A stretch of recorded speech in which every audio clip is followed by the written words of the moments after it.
Sebelum kita masuk kepada tema gitu ya, langsung tema yang sesungguhnya kita bekam dan masalah psikis. Ya, ya.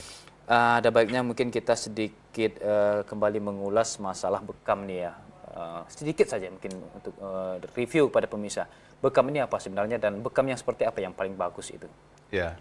Untuk pemirsa sekalian mungkin yang baru juga melihat TV, bekam ialah satu bentuk pengobatan dengan mengeluarkan darah kotor atau kita panggil dan bahasa pengobatannya toksin. Toksin, ya. Keluar dari tubuh. Yang mana penyebab kebanyakan penyakit ialah toksin ini. Nah, jadi penyebab penyakit kebanyakannya toksin. Ketika kita bekam, kita keluarkan toksin tersebut. Iya. Jadi cara pengobatan yang terbaik itu ialah yang membuangkan penyebab kepada penyakit tadi, yaitu toksin. Apabila penyebabnya sudah keluar, itu biasanya penyakit sudah sembuh. Iya. Jadi dulu seseorang itu sehat karena toksin itu tidak banyak. Semakin dia meningkat umurnya, semakin tua, maka bertambahnya toksin akan menambah juga penyakit di dalam tubuh. Oleh sebab itu, pengobatan yang betul harus membuangkan toksin. Dan dalam Islam, Nabi sejak lebih 1400 tahun yang lalu telah memproklamirkan bahawa bekam ini adalah pengobatan yang terbaik. Jadi kata Nabi, inna khaira ma tadawaitum bihi al-hijamah. Ini dalam hadis. Hadis itu sahih. Sesungguhnya kata Nabi, sebaik-baik cara pengobatan yang kamu lakukan untuk kesembuhan daripada penyakit tersebut ialah dengan bekam.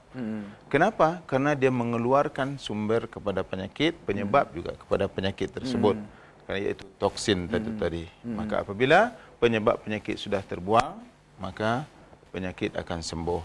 Tetapi toksin ini ada yang fisik, ada juga yang non fisik, yang metafisik gitu, yang psikis. Jadi yang disebabkan oleh penyakit, oleh toksin itu penyakit fisik, juga toksin bisa menyebabkan penyakit fisik, psikis. Ya. Jadi kedua-duanya itu boleh disembuhkan dengan bekam. Cuma kalau penyakit itu disebabkan oleh toksin yang fisik saja, itu hanya bisa dengan mengeluarkan toksin darah kotor secara langsung keluar. Dan kita melihat darah kotor itu berbuku-buku atau bergumpal-gumpal, hitam, gelap dan juga kadang berair. Namun apabila penyakit ini disebabkan oleh gangguan yang psikis tadi, sementara yang gangguan psikis ini sebenarnya ada dua. Ada yang tahap rendah, ada juga yang lebih dalam. Yang tahap rendah itu seperti seseorang yang stres, yang menjadikan mungkin susah tidur, yang bisa juga menyebabkan sakit kepala, migrain, yang juga bisa menyebabkan mah dan segala penyakit-penyakit lainnya. Itu tahap yang rendah. Kalau yang ini bisa kita betulkan dengan bekam, dan saya juga memberikan obat-obat homeopati, dan ini terbukti sangat berkesan untuk membuangkan yang penyebab-penyebab fisik tersebut. Namun apabila berkait dengan psikis yang lebih tinggi, itu nanti akan masuk gangguan yang disebut dengan gangguan makhluk halus.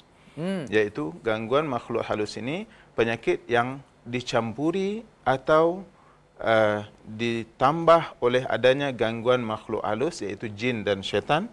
Yang mana jin dan syaitan ini di dalam Al-Quran juga telah diingatkan oleh Allah kepada kita. Itu adalah musuh kita yang nyata. Namun masalahnya kita tidak nampak. Jadi oleh kerana kita tidak nampak ini, sedangkan gangguannya dirasakan. Maka kebanyakan juga masyarakat di zaman modern sekarang ini, mereka hanya percaya kepada benda-benda yang nampak saja. Yang tidak nampak itu katanya tidak ada. Itu semua bohong itu katanya. Dan memang kalau kita lihat juga masyarakat tidak percaya dengan hal-hal yang seperti itu. Ya, sebahagian memang tidak percaya. Dan kita kembali ini ya, mungkin kita akan bahas lebih jauh nanti masalah psikis ini yang rendah dan juga yang tinggi. Tapi saya ingin tahu dulu nih Pak Haji, juga mungkin pemirsa ingin tahu sebenarnya penyakit masalah psikis itu apa? Untuk bisa lebih jelas gitu ya, membedakannya. Gitu. Masalah psikis ini ialah gangguan kejiwaan. Gangguan kejiwaan. Kejiwaan, perasaan dan juga seseorang tu punya dalaman gitu. Yang mana ini tidak nampak pada wujud zahir, lahir. Pada lahirnya nampak dia sehat, badan okey, makan bagus, tidur bisa dan segala macamnya. Tetapi perasaannya terganggu. Terganggunya perasaan itu kadang berbeda juga. Ada yang tiba-tiba jadi mudah marah. Ada yang tiba-tiba jadi kayak nampak hal yang aneh-aneh gitu. Hal-hal yang aneh-aneh yang sebelum ini tidak ada. Ada juga yang tidak bisa mengontrol perasaan. Ada masalah sedikit, dia akan mengeluarkan air mata, padahal itu dulu tidak ada. Ada masalah sedikit, dia merajuk, padahal itu dulu tidak ada. Jadi itu gangguan-gangguan psikis, dan juga bisa menjadikan seseorang, atau contoh juga gangguan psikis ini yang malam tidak bisa tidur. Pikirannya menerawang. Iya. Apabila dia tidur, diletakkannya tangannya ke sini. Itu dengan gugusan-gugusan bukit barisan itu tembus oleh pikirannya itu. Menerawang jauh. Gitu. Jadi bisa jadi ahli terawang ya. Itu jenis gangguan tadi akan membawa dia terbang dari satu tempat ke tempat yang lain. Iya. Yang diingat itu kebanyakan masalah-masalah yang berkait dengan kesedihan hidup, kesusahan hidup. Inilah kerja setan ini. Dia selalu akan menimbulkan akhirnya kekecewaan di dalam tubuh seseorang, di dalam diri seseorang itu. Merasa bosan hidup. Itu makanya tiap-tiap hari kita lihat di koran, di mana, di TV, segala macam. Orang itu begitu senang untuk mati. Bahkan ingin membunuh diri. Ada yang ditabrakkan diri ke mobil, ada yang terjun jembatan, ada yang terjun ke dalam laut dan segala macamnya. Mereka sudah merasakan dunia ini kecil, padahal dunia ini sangat luas. Mereka merasakan kehidupan ini sempit, padahal kehidupan ini lapang. Jadi ini gangguan-gangguan psikis yang menjadikan mereka begitu, yang disebabkan oleh juga gangguan-gangguan stres, putus asa, depresi, trauma, syok dan segala macamnya. Dan ini akan melahirkan gangguan-gangguan psikis tadi. Dan saya banyak pasien saya di Malaysia yang begini, ketika mereka pergi ke labor, diperiksa segala macam itu, dokter malah menyatakan bapak ini, ibu ini sehat, tidak ada apa-apa masalah. Iya. Tapi dia merasakan dia tidak sehat. Ada sakit gitu ya. Itu pada tahap psikis biasa. Tapi pada tahap psikis yang lebih tinggi, lebih dalam lagi, itu ditunggangi oleh makhluk halus yang namanya jin syaitan. Mereka sudah masuk ke dalam karena kehilangan kebimbangan yang sangat dalam, kepercayaan diri yang sudah hilang, ketakutan yang sangat-sangat, itu akan memudahkan makhluk halus tadi masuk dan akan mengendalikan tubuh seseorang itu. Iya. Kadang-kadang dia tidur, bangun, dia berjalan, sedang tidur. Kadang-kadang karena gangguan itu juga, dia tiba-tiba menjerit pada waktu tertentu. Dan juga karena gangguan tersebut, dia merasakan kehidupan ini sudah tidak ada arti apa-apa. Gitu. Nah, prosesnya sampai orang bisa mengalami terjadinya gangguan psikis ini seperti apa nih, Pak Haji? Sebenarnya sedikit demi sedikit. Kalau gangguan psikis tahap rendah yang melibatkan pikiran dan segala macam itu juga biasanya ada yang berawal dari penyakit fisik. Jadi setiap penyakit fisik yang namanya kronis, di dalamnya ada psikis. Contoh, seseorang ada sakit mah. Bila seseorang sakit mah, dia akan terganggu. Dia makan sedikit, sudah sakit perut. Dia enggak makan juga, akan sakit perut. Maka keadaan ini akan menjadikan dia jadi serba salah. Mau makan juga enggak tahu mau makan apa. Akhirnya dia stres dengan keadaan begitu, maka akan melahirkan gangguan psikis. Dia akan jadi mudah kaget, berdebar-debar, dan juga akan merasakan dia itu cemas yang berlebihan, dan juga dalam waktu tersebut dia perasaan takut. Itu contoh. Jadi setiap masalah fisik yang boleh di dalamnya juga ada gangguan psikis yang sudah berlanjutan. Seorang yang kena stroke juga begitu. Banyak itu orang tua-tua yang kena stroke datang ke saya berobat. Pak, katanya ayah saja sejak kena stroke ni terlalu sensitif katanya. Kami sedikit kadang-kadang enggak sempat melihat dalam sehari, nelpon saja dia menangis katanya. Kenapa saya ni tidak dilihat? Adakah saya ni, dia merasakan dia sudah jadi bebanan kepada anak-anaknya. Itu gangguan psikis. Sangat mudah tersinggung. Mudah mengeluarkan air mata dan susah tidur, dan juga efek-efek lainnya yang berkait dengan pikiran-pikiran yang melayang ke sana ke sini. Nah, gini Pak Haji, seseorang yang mungkin mengalami penyakit fisik ya, misal tadi mah tadi ya. Ya. Nah, kemudian dia mengalami gangguan psikis tadi karena merasa mungkin serba salah. Setelah itu dia mendapat vonis mungkin dari mungkin dia datang kepada orang yang ahli pengobatannya misalnya baik medis maupun non medis dan mengatakan, wah mah ibu ini parah misalnya begitu. Apakah pernyataan-pernyataan seperti ini juga akan bisa malah bukan menjadi penyembuh, malah memperparah? Ya, begini, setiap pasien, orang yang sedang mengalami sakit, apalagi sakit fisik yang disebut dengan penyakit kronis dan sudah berlangsung agak lama, itu di dalamnya, saya bilang tadi, ada psikis. Yeah. Jadi kemana mereka itu pergi, biasanya yang diharapkan itu obat, bukan racun. Artinya, itu obat untuk fisik dan juga obat untuk psikis, perasaan, psikis tadi. Artinya dia perlukan, hatinya perlu dihibur, digembirakan. Jadi dalam keadaan seseorang yang sakit menemui dokter, itu ketika dia mengharapkan ucapan-ucapan, omongan-omongan dokter tadi yang akan menggembirakan dia, namun bila sebaliknya yang didapatnya, maka itu masalahnya akan lebih parah lagi. Dan ini banyak terjadi di Malaysia. Itu banyak pasien-pasien saya yang divonis oleh tukang obat itu, dokter bilang ini enggak boleh sembuh lah, ini segala macam lah. Jadi ini apalagi akan mendatangkan pikiran-pikiran yang lebih parah lagi. Yang lebih sering itu mungkin penyakit seperti kanker gitu ya. Iya. Ya, divonis seperti itu. 8 bulan, 1 tahun, 2 tahun. Banyak yang begitu. Tetapi keadaan-keadaan ini seharusnya tidak terjadi, tidak berlarutan. Maka dalam penyembuhan saya berkali-kali sudah mengetengahkan yang perlu kita rawat, kita betulkan sebelum fisik yang sakit ialah jiwa si pasien. Karena menyangkut psikis tadi. Apabila pasien sudah merasa hatinya terhibur, terawat, diberikan kabar gembira, maka penyakit fisik yang terasa berat tadi akan ringan ya. Mulai ringan. Dan riak-riak kesembuhan, titik-titik kesembuhan itu sudah mulai terbayang di dalam dirinya gitu. Jadi pada para psikis yang rendah, itu gejalanya bergantung kepada penyebab. Ya, kira-kira penyebabnya apa? Penyebabnya saya ada untuk contoh lah yang saya beritahukan. Saya ada pasien di Jakarta. Nampaknya saya ada telepon, kita terima dulu. Halo, Assalamualaikum. Waalaikumsalam, Mas. Iya, dari siapa nih, Pak? Dari Putra di Tangkerang. Pak Putra di Tangkerang. Silakan, Pak. Ya, silakan Pak Putra. Begini, Pak, umur saya 35 kan. Ya. Dulu saya pernah bekam kira-kira 10 tahun yang lalu pas saya kuliah, nggak salah saya ya. Di bagian kepala gitu, Pak. Di apa gitu kan, rambut kita nih kayak dicukur dikit.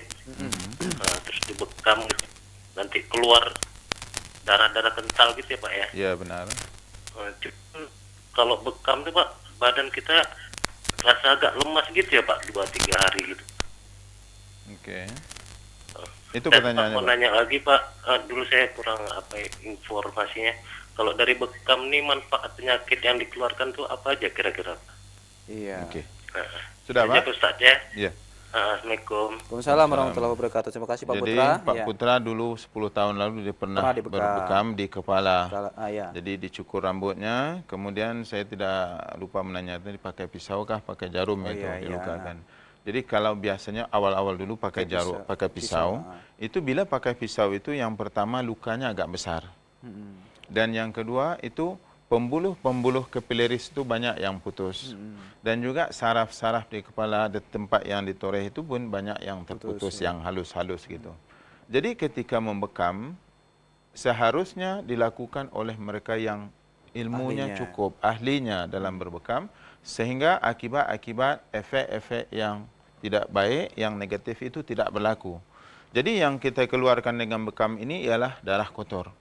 Darah kotor ni kadang-kadang dia di bawah kulit. Di bawah lagi dari bawah kulit itu. Kalau di bawah kulit kadang keringat dia keluar juga. Okay. Tetapi yang di bawah dari itu lagi, itu tidak keluar bila kita berkeringat. Karena dia jauh di dalam gitu. Jadi yang dikeluarkan dengan bekam ini biasanya yang kotor. Pada lapisan yang ketika pembuluh vena atau pembuluh kapilaris terputus itu yang tersembur itu biasanya awalnya darah bersih. Jadi ketika dibekam itu banyak sekali keluar, tapi bersih bukan kotor. Jadi ketika yang bersih itu keluar, maka tandanya itu dia warna merah, cair, encer, Dan seperti air, kalau kita tuangkan tu dia akan berserakan seperti air. Itu darah bersih. Maka apabila darah bersih yang banyak keluar, itu akibatnya bisa juga lemas. Okey, salah satu. Tetapi kalau kita bekam dengan bekam yang mengeluarkan darah kotor juga keluar, kalau banyak tempat yang kita buat itu, efeknya juga bisa lemas. Itu makanya tidak sembarangan. Minggu lalu saya ingat ada satu pertanyaan yang tidak sempat kita jawab itu dari ibu tu, ada enggak kalau darah sudah keluar banyak bagaimana? Adakah vitamin-vitamin atau obat-obat mengganti diberikan? Itu sudah pasti. Jadi di klinik kita Al-Jawad kita lakukan yang sesuai dengan aturan medis gitu. Artinya kalau darah itu kita buang, kita harus berikan obat untuk penggantinya. Jadi dalam hal ini saya memberikan obat-obat homeopati supaya pasien ini tidak kekurangan darah. Kalau dia puyeng pun mungkin dalam hari itu aja. Besok dia sudah bisa bekerja seperti biasa gitu. Jadi efek negatifnya tidak ada. Ya kalau seperti Pak Putra ini katanya 3 hari dia merasa lemas. Ya kalau 3 hari lama itu. Jadi kadang-kadang sakit kepala juga ada yang fisik, ada juga yang psikis. Kan kita bicarakan psikis. Jadi kalau masalah itu sakit kepala Bapak ini disebabkan gangguan psikis, itu efeknya kadang-kadang darah enggak banyak keluar pun juga melemaskan. Baru 2 hari yang lalu saya bekam itu menjerit-jerit kayak tercekik dia itu ketika kita bekam di atas itu. Itu sebenarnya yang menjerit itu bukan dia, jin di dalam tubuhnya itu. Ketika kita ruqyahkan, kita suruh dia keluar. Dia enggak mau berpisah karena dia sudah lama berkawan katanya, seolah-olah begitulah. Jadi akhirnya dia tercekik, dia menjerit-jerit gitu, dan sesudah itu dia akan lemas. Ini karena mungkin lemasnya karena berpisahnya kawan rapat yang sudah lama ini menyakitkan dalam tubuh yang mereka tidak tahu. Gitu. Jadi dalam hal ini harus dilakukan sesuai dengan prosedur yang betul. Dan kalau kita konsultasi dulu. Maka apabila sudah jelas akibatnya sakit kepala ini sebab fisik kah sebab psikis? Kalau sebab fisik, kita berikan obat homeopati atau kadang-kadang kita bekam begitu aja dia sembuh. Kita terapi juga dia sembuh. Tapi kalau yang disebabkan oleh gangguan-gangguan makhluk halus, itu harus kita gabungkan. Ketika kita bekam itu sambil dibekam itu diruqyahkan. Dan kebetulan saya membawa ini, kalau bisa disorot sedikit, ini saya menunjukkan tanda-tanda. Kita disorot di karena pertanyaannya sudah ada. Jadi ada contoh pasien-pasien yang ada gangguan psikis ini, kalau bisa disorotkan ini. Ini dilihat ini, bekam ini dilakukan di atas kepala karena ada masalah kepala yang berat. Yang pertama, pasien ini merasa kepalanya itu berat, seperti beban 1 karung beras di atas kepalanya gitu. Padahal kita letakkan cawan kosong saja di situ, mangkuk kosong saja. Dan ketika kita sedut itu, biasanya dia bulatnya itu bulat ke atas, seperti kulit bola itu. Seperti kulit jeruk lagi. Bulat, tetapi ini tak, dia ada berlubang di tengahnya. Tengah-tengahnya, cekung gitu ya? Bercekung, kedua-dua mencekung. Cekung juga berbeda-beda. Ada yang cekung di tengah, ada yang cekung di tepi, ada yang juga yang begini. Itu menunjukkan ada yang tidak mau keluar. Maka dalam hal ini kita bekam itu dia merasa berat sekali. Kadang-kadang terus kayak mau pingsan pun ada. Jadi kita ruqyahkan, maka ketika kita ruqyahkan itu kadang-kadang dia merasakan sakit yang sangat. Tapi kemudian dia lemas. Dan alhamdulillah sesudah itu kebanyakannya penyakitnya sembuh gitu. Itu tanda-tanda yang ada gangguan psikis gitu. Jadi ini kita bekam, harus dilakukan bekam dan juga dilakukan ruqyah. Artinya bekam itu kan bukakan jalan supaya dia keluar, dan kita arahkan dia keluar, kita bacakan ayat-ayat tertentu seperti surah, ayat kursi dan segala macam lah yang mengusir makhluk halus tersebut. Ada juga 2 minggu yang lalu, sudah 2 tahun, umur lebih kurang 30 tahun, datang ke tempat saya mengadukan pusing sampai dia tidak bisa naik kenderaan. Dan datangnya sakit itu tiba-tiba. Dia pergi ke pasar katanya, duduk di tempat di kedai, kemudian dia merasakan oyong dan langsung muntah-muntah. Sudah itu bawa motor pulang nggak bisa. Terpaksa panggil kawan jemput. Ini kan tiba-tiba, itu salah satu tanda ada gangguan tadi, tiba-tiba saja sakit itu berlaku. Dan sejak dia sakit itu sampai sebelum datang ke saya itu enggak sadarkan diri. Bukan enggak sadar, dia pusing berterusan. Oh, begitu. Sudah kemana-mana pergi Pak katanya. Tapi tidak jelas penyakitnya bukan hanya di Riau saja berobat, sudah pergi ke Padang segala macam. Jadi ketika datang kepada saya bekamkan, itu baru satu kali bekam, baru kita mulai membaca ayat, dia sudah menempik. Gitu. Dia menjerit. Dia menjerit artinya mungkin gangguan tadi itu merasa tergugat dan dia keluar. Sudah itu dia lemas. Belum, hanya satu kali bekam, belum keluar banyak lagi darah tersebut. Tapi ketika kita bacakan ayat tersebut, dia akan menempik, dia lemas. Itu kayak orang mau jatuh, kita baringkan dia, kemudian sesudah itu dia bangun. Dan dia sehat ya. Dan apa sudah ada perempuan lagi, kita terima dulu. Halo, Assalamualaikum. Waalaikumsalam warahmatullahi. Iya, dari siapa nih Pak? Dari Bapak Riko. Pak Eko. Riko Bang. Riko, ya. Keluhannya apa Riko? Silakan Pak Riko. Bukan saya, ibu saya. Oh ibunya, ya. Ini Pak Ustadz, ibu saya itu vertigo dari kecil sampai sekarang. Itu kadang dia hilang timbul itu. Gak nentu gitulah dia. Itu kira-kira apa penyebabnya? Dan apakah ini bisa diselesaikan dengan bekam, Pak? Itu aja, Pak. Assalamualaikum warahmatullahi wabarakatuh. Ya, didengarkan Pak Riko ya penjelasan dari Tolong ingat pertanyaannya, saya mau jawab tadi. Ya boleh. Ya, masalah vertigo tadi ya. Jadi masalah pertanyaan yang kedua dari Bapak apa tadi? Vertigo ya? Vertigo yang apa bisa disembuh? Yang ini vertigo yang tadi kan 2 pertanyaan. Iya, tadi masalah pernah bekam dulu. Pernah bekam. Yang ini masalah apakah bekam itu bisa manfaatnya lah. Apa saja yang bisa disembuhkan dengan bekam. Jadi saya jawab yang tadi dulu. Umumnya penyakit-penyakit bisa disembuhkan dengan bekam. Adakah itu penyakit kronis ataupun penyakit akut? Adakah itu penyakit fisik ataupun penyakit non-fisik atau psikis atau psiko yang melibatkan gangguan pikiran dan segala macam, itu bisa disembuhkan dengan bekam. Tetapi kalau yang psiko, yang psikis, yang metafisik tadi itu kita gabungkan dengan ruqyah. Jadi kata Nabi, bekam adalah pengobatan yang terbaik. Jadi artinya terbaik untuk hampir ke semua penyakit. Jadi penyakit-penyakit apa saja insya-Allah boleh disembuhkan dengan bekam. Termasuk kencing manis, kan kita dulu sudah pernah bahaskan bekam dan kencing manis. Saya tunjukkan bagaimana orang yang gangren kencing manis bisa kita bekam. Tidak perlu takut untuk menjadi infeksi. Kita perlu takut itu karena tiada ilmu. Jadi kalau kita ada ilmunya, kenapa kita mesti takut? Seharusnya itu kita lakukan. Kita kena membantu masyarakat.